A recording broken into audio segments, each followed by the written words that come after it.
EPA's Tasi group will be holding a free Ready, Set Snorkel event, and it is as wonderful as the title conveys. Joining me now is someone equally as wonderful, committee member and EPA spokesperson, and that lovely little laugh right now because I'm really buttering her up, Tammy Jo Anderson-Taft. Tammy, always nice to have you here. Thanks for having me. All right, half a day. So tell us about Ready, Set Snorkel. It's a wonderful marketing concept, and I hope it just lives up to as awesome as it sounds. Well, the idea is to get everyone in the water so people can see all the wonderful corals and fish that we have in Guam. And so we do these free events every month. We do them once a month all around the island. So far this year we've done Pago Bay, we've done places in Maritzo and Agate, and this month in August we're going to be doing PD. So on August 18th from 8 o'clock in the morning to 10 o'clock in the morning, there's no fee or anything, and even if you don't have gear, you just come and we have gear and we'll get you set up. We do a water safety briefing because that's one of the things that we really want to talk about is if you do want to go in the water to see corals and fish, make sure that you're safe about it. And so we have our biologists and our dive masters that talk about the biology of the area and the safety issues in the area, and then we take you in the water and we snorkel around, and we always get one or two people that have never been in the water before. And for example, one time we had this little boy and he saw an octopus and he just came out of the water and he was just, oh man, his eyes were awesome. He's like, oh, I just saw an octopus. So, and immediately after that, he went to Netflix and watched Finding Nemo about 1,000 times in a row. Right. So, and the thing is, I mean, these are some of the things that we should be most proud of to live on Guam. Like we have this amazing reef ecosystem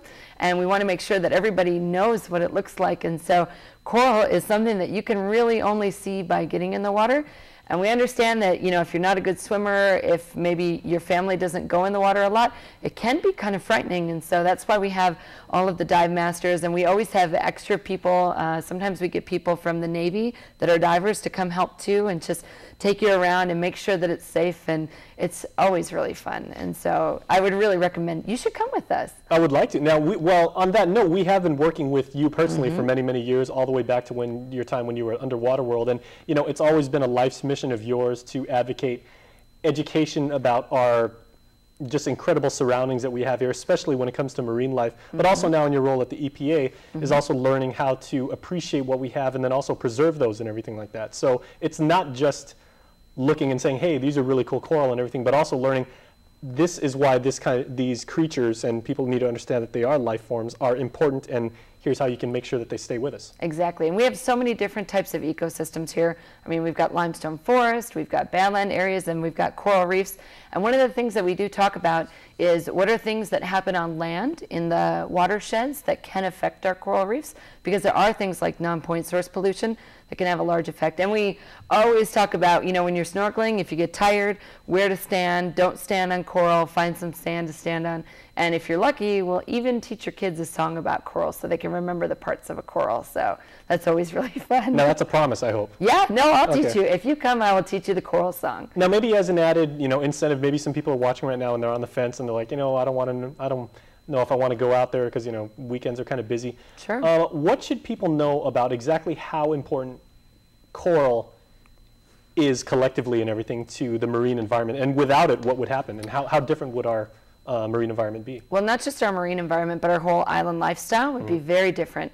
I mean, corals, if you ever see the waves breaking on the reef, you know that they take that impact from the waves and they protect the beaches. And so if you have beachfront property, coral reef is protecting your property and keeping that wave action from taking the sand out.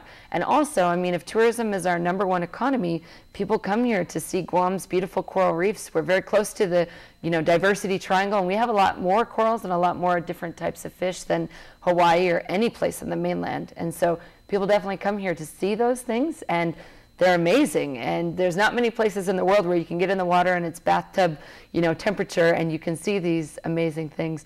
And also, I mean, corals help build Guam. Corals are the limestone infrastructure of Jigo and Dedido and all these places that are built on limestone. Those are dead coral reef skeletons. And so, I mean, we are a part of our coral reef ecosystem, whether we like it or not. And so that's why it's so important that we do things to protect it. Now, it was interesting how you said, like, a lot of people, they just say, well, you know, like, I'm a little bit tired. You know, let me park, like, my feet on, you know, coral and everything. when coral is broken apart or it dies, a lot of people don't realize that it takes 7 years for coral to grow back even a centimeter or an inch. Yep. It's an incredibly slow process and everything, and thus we need to preserve that. And it may not ever, I mean, corals are very sensitive, and even just touching corals, the oils from your finger can cause them to get sick, and there's lots of things that can affect them because they are so small. They're little tiny animals, and so we need to be overly cautious when it comes to coral, I think. Okay, well, we got about 20 seconds left. How can people sign up for this wonderful event? You just come to PD on August 18th. Look for the big banners that say free snorkeling event. And if you have questions about it or concerns, you can call us at EPA 475-1658. And other than that, just show up, make sure you're wearing your swimsuit because you're going to get wet. All right, do we have to bring our own gear real quick? Nope, if you have gear, you can bring it. If you don't have gear, we have life jackets, mask, fin, and snorkel as well. Okay, because I've got a real nice set of Mickey Mouse snorkels I've been dying to break in. You can wear that while I teach you the coral song. That'll be great. My coworker Steve actually gave them to me. So. Excellent. All right, so thanks so much, Tammy. No problem. All right, and stay tuned because we'll be right back after this.